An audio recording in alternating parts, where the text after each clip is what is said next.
I'm 65, and I avoid people now. Here's why. Reaching this age brings profound changes to how we see life, relationships, and time itself. For years, I was the kind of person who always showed up for everyone. Friends, family, neighbors, you name it. But over time, I realized that not every connection is worth the energy it takes to maintain. At 65, I've found that stepping back from certain relationships isn't about bitterness or resentment. It's about protecting my peace, valuing my time, and focusing on what truly matters. In this video, I'll share the life lessons that led me to this decision, from the way time feels more precious as we age, to how relationships naturally change, and even why solitude has become a source of joy rather than loneliness. If this resonates with you, or even challenges your perspective, you're in the right place. Take a moment to like this video and subscribe to the Candle of Wisdom channel. Together, we'll explore how embracing these truths can lead to a simpler, more fulfilling life. Let's get started. 1. Time feels more precious than ever. At 65, one thing becomes crystal clear. Time is no longer infinite. When we were younger, it felt like we had all the time in the world.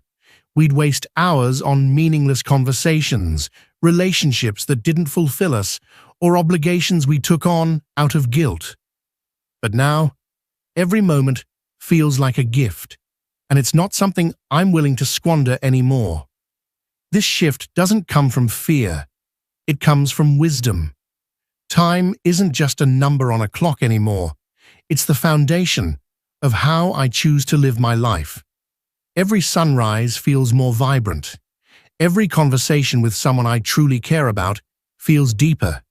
Even the quiet moments, like sipping my coffee or walking in the park, hold a significance I never noticed before. I've learned that not everything and everyone deserves a slice of my time. This isn't selfish, it's practical. As we grow older, it's essential to step back and ask, is this worth my energy? Does it bring me joy? Does it align with my values? If the answer is no, I let it go. Because the truth is, time spent on things that don't matter is time stolen from the things that do. One way I've embraced this perspective is by simplifying my relationships. I no longer say yes to every invitation or engage in shallow conversations just to be polite. Instead, I seek out connections that feel real, where I can be myself, and where the other person values my time as much as I do. A meaningful conversation over tea beats a crowded gathering where I feel invisible every single time. This isn't about isolating myself, it's about honoring my life. I've started to see time as a trusted companion. It reminds me to slow down and savor the moments I once rushed through. It tells me to choose wisely because every choice has weight, and it reassures me that it's okay to let go of what no longer serves me. If you're finding yourself with similar thoughts, I want you to know you're not alone. There's no rulebook for how to spend your time in this stage of life. But here's what I've discovered. Focus on what matters. Time isn't about how much you have left. It's about what you do with it. Protect it fiercely. Fill it with purpose, peace, and people who truly uplift you. Because once you start treating time as the treasure it is, your entire life shifts into something more meaningful. 2. Relationships change, and so do we. As the years pass, relationships evolve, and so do we. At 65, I've come to accept a hard truth.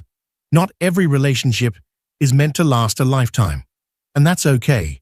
It's not a sign of failure, it's just life moving forward. When I was younger, I believed relationships required constant effort to maintain. I remembered every birthday, attended every gathering, and reached out even when I felt drained. I thought being there for everyone made me a good friend, neighbor, or family member. But over time, I realized something. Not all relationships are equal. Some nurture you, while others deplete you. This shift didn't happen overnight. It came through years of experience, some wonderful, some painful. I've been hurt by people I trusted, disappointed by those I relied on, and even distanced from family members whose paths simply grew apart from mine. For a long time, I took these losses personally. I wondered, what did I do wrong? Could I have tried harder? But now, I see things differently. People change, I've changed. And sometimes, the kindest thing you can do is let go. One of the most liberating lessons I've learned is to focus on relationships that feel mutual. A healthy relationship isn't one where you give endlessly without receiving in return. It's about balance. Does this person support you as much as you support them? Do they listen as much as they speak? Do they bring light into your life or take it away? As I've grown older, my circle of connections has naturally grown smaller, but what's left is richer, more meaningful. The friends and family who remain in my life now are the ones who truly matter, the ones who understand me, accept me, and bring joy into my days. I no longer waste energy trying to hold on to connections that don't align with who I am today. This doesn't mean there aren't moments of nostalgia. Sometimes I think about friends I've lost touch with, or family members whose lives have taken different directions. But instead of regret, I feel gratitude. Those relationships shaped me, taught me lessons, and gave me memories I'll always cherish. They were part of my journey, even if they aren't part of my present.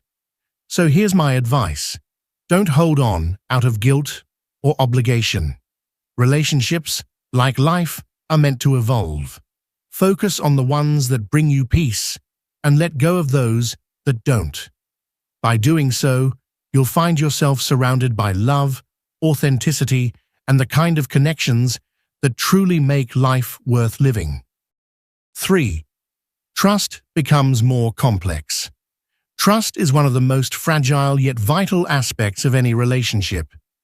At 65, I've realized that trust isn't something to give lightly anymore. It's a precious bond, and when it's broken, it leaves scars that take time, sometimes a lifetime, to heal. In my younger years, I trusted easily. I believed in the goodness of people and their intentions. I gave my heart, my time, and my loyalty freely. And while this openness led to many beautiful relationships, it also brought its fair share of heartbreak. Over the years, I've been let down by people I never thought would hurt me. A friend who valued what I could do for them more than who I was. A family member whose choices created distance between us, and even a colleague who prioritized their gain over our shared vision. These experiences changed how I approach trust. They didn't make me bitter, but they did make me careful. Now, when someone new enters my life, my first thought isn't, how can I connect with this person? But rather, what are their motives? It's not an easy way to live, but it's necessary. And yet I've come to understand that trust isn't just about others. It's about trusting yourself too. Learning to trust my instincts has been one of the most important lessons of my life. If something doesn't feel right, I no longer dismiss it as paranoia or overthinking. I've walked away from relationships that felt toxic, no matter how long they'd been part of my life.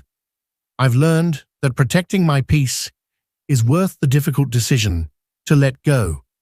That said, trust is still possible. It's just different now. There are moments when people surprise me in the best way. A kind stranger who goes out of their way to help. A neighbor who checks in during bad weather. These small, genuine gestures remind me that trust, while delicate, is not impossible to rebuild. The key is balance. It's about setting boundaries, not walls, and giving trust gradually to those who earn it over time. It's about keeping your circle small and surrounding yourself with people who show consistency, kindness, and respect. So, if you found yourself more guarded as you age, know that it's okay. Protecting your trust is a form of self-care. It doesn't mean you're closing yourself off. It means you're valuing yourself enough to be selective. And in this stage of life, that's exactly how it should be. 4. The world has changed. At 65, it's impossible not to notice how much the world has transformed. Life feels faster, busier, and more tech-driven than ever before. Yet, for all the progress and convenience, something valuable seems to have been left behind. A sense of warmth, simplicity, and connection. I grew up in a time when relationships felt genuine. Neighbors weren't just people who lived nearby, they were friends. We'd visit each other without needing an invitation, sharing coffee, stories, and laughter. Families gathered regularly, not because they had to, but because they wanted to. Time spent together felt natural and meaningful. Now things are different. People are so busy chasing success, managing endless to-do lists, and keeping up with the fast pace of modern life. Conversations, once heartfelt and deep, have become brief and rushed, squeezed into moments between notifications and distractions. Even family time feels more strained, often limited by physical distance and competing demands. Technology, while a blessing in many ways, has played a role in this change. I appreciate being able to video call my grandchildren or reconnect with an old friend through social media. These tools make life easier, but they also create barriers. Nothing replaces the experience of sitting across from someone, feeling their presence, and hearing their voice unfiltered by a screen. Sometimes I miss the ease of simply being together without the interruptions of modern life. The constant hum of technology can also feel overwhelming. Notifications, updates, and endless news make the world seem louder than ever. Paradoxically, even with all this connectivity, many of us feel more isolated. It's a strange reality that we have so many ways to stay in touch, yet genuine connections often feel harder to come by. This isn't about resisting change or longing for the past. Every era has its challenges, and every generation adapts. But at 65, I find myself valuing simplicity more than ever. I choose to step away from the noise and focus on what truly matters: heartfelt conversations, meaningful relationships, and the quiet joy of shared moments. If you feel the same, it's okay to slow down. It's not about rejecting modern life. It's about choosing where to place your energy. By stepping back from the rush, we can protect the parts of life that feel authentic and real. In a fast-moving world, seeking simplicity isn't about giving up. It's about holding on to what matters most. 5. Solitude isn't loneliness. Solitude and loneliness are two entirely different things, and this realization has been one of the most freeing lessons of my life.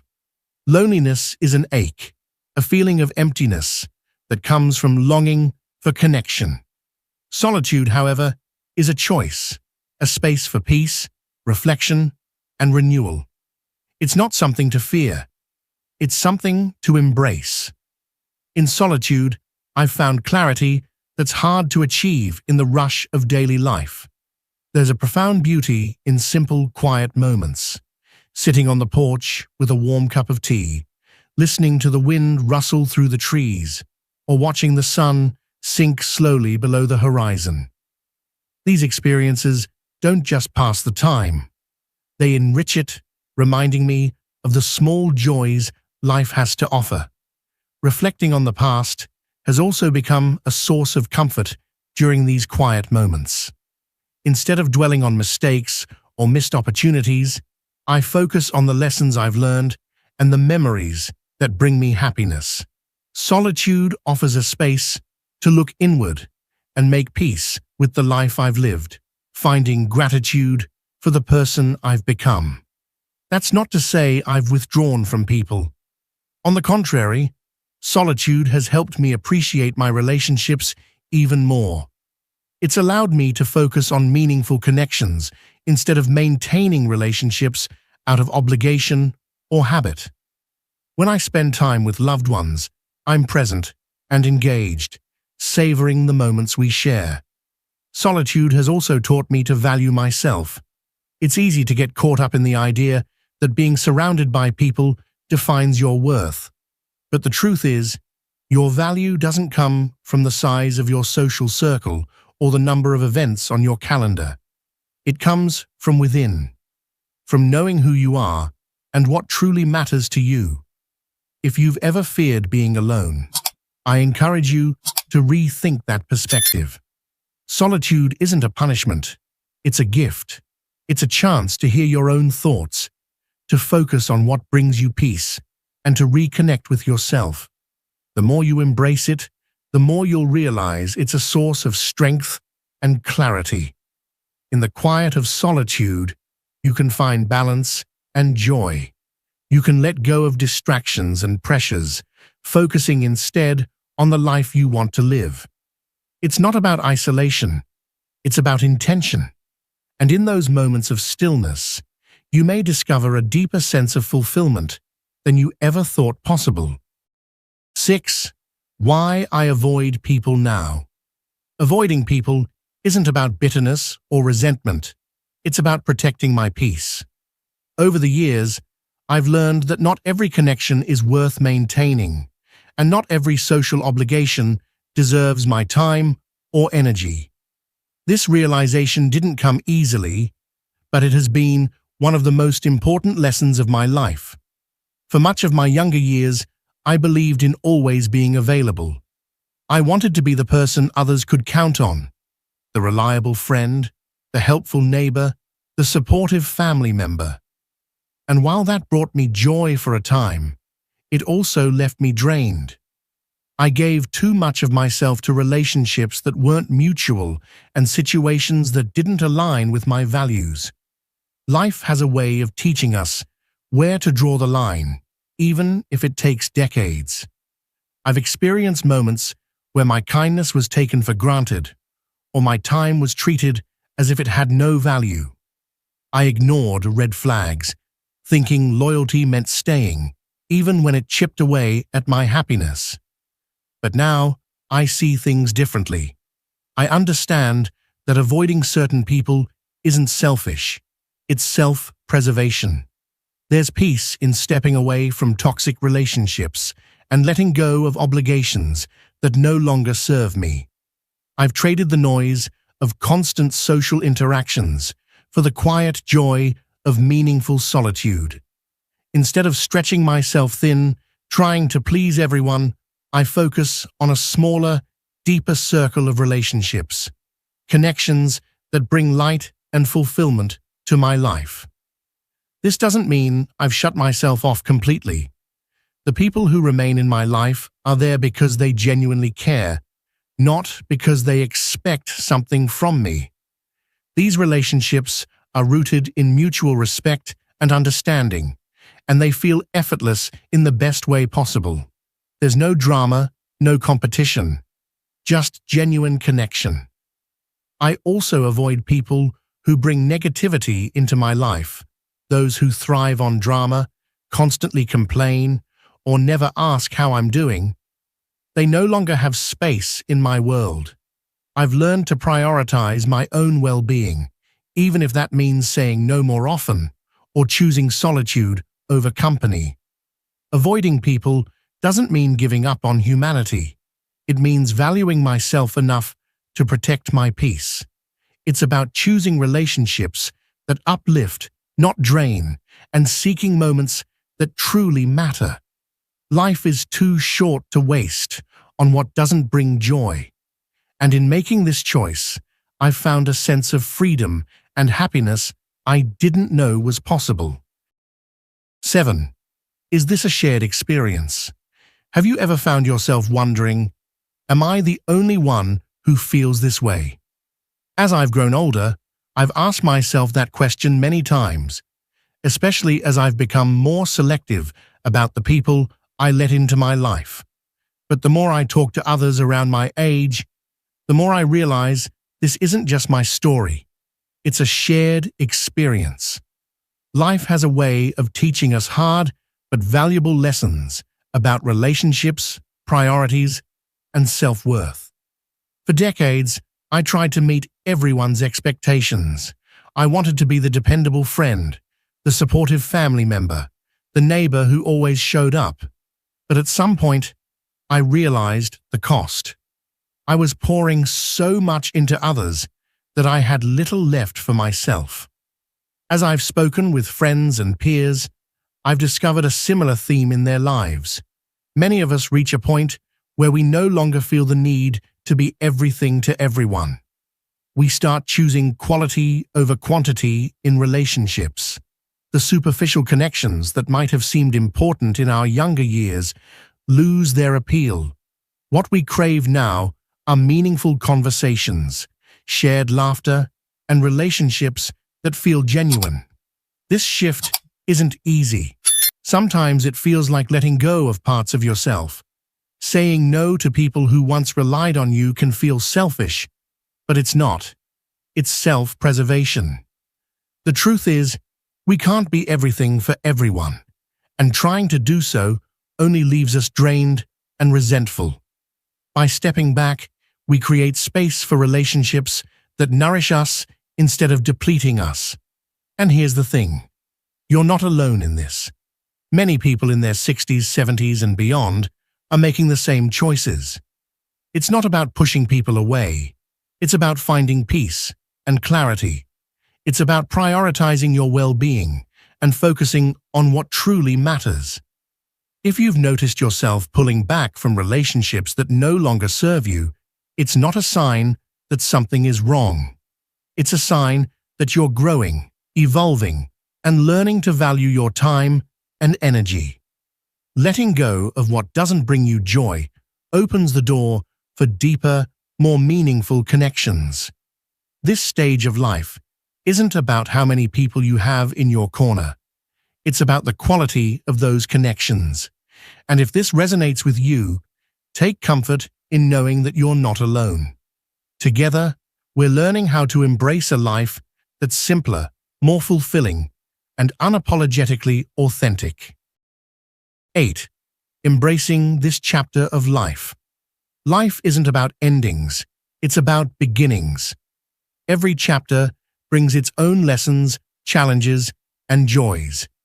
At 65, I've found that this stage of life is less about proving myself to others and more about embracing who I've become.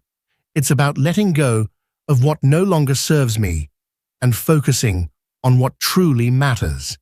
There's a certain freedom that comes with this realization. When we're younger, we often live with urgency, always rushing to achieve, to do more, to meet expectations. We're driven by the belief that the future holds endless possibilities, so we keep chasing. But as time goes on, we begin to understand that the present is what truly matters. This chapter of life is about simplicity. It's about finding joy in the little things, watching the morning sunlight stream through the window, sharing laughter with loved ones, or enjoying the quiet comfort of a favorite chair. These moments may seem small, but they hold a depth that's hard to describe. They remind us that life's treasures are often found in its simplest pleasures. It's also a time for reflection. Looking back, I see my life as a tapestry of experiences, some beautiful, some painful, all meaningful.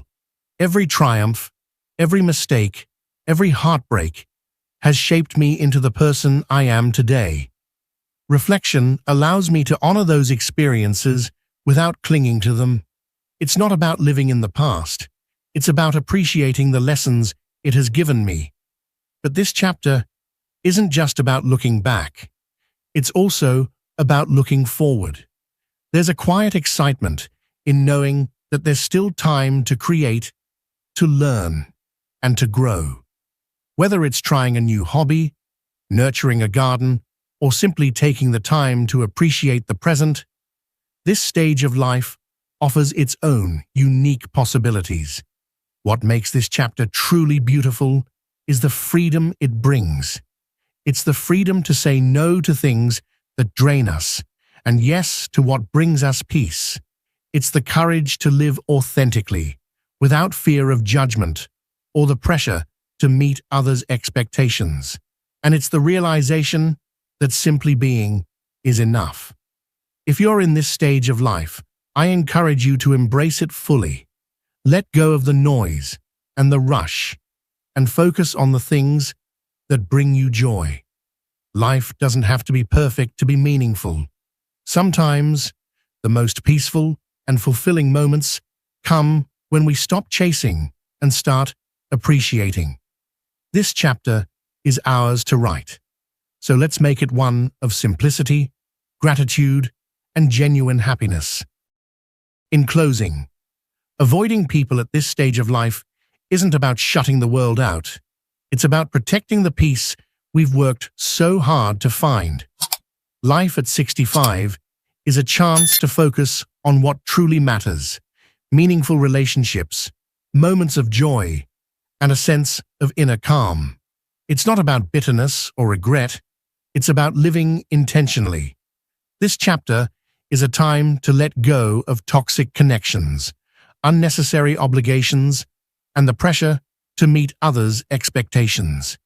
Instead, it's about embracing simplicity, authenticity, and gratitude. The journey has been filled with lessons, some painful but all valuable, leading to a place of clarity and fulfillment. If you've been feeling the same, remember that it's okay to choose peace over chaos. It's okay to prioritize yourself.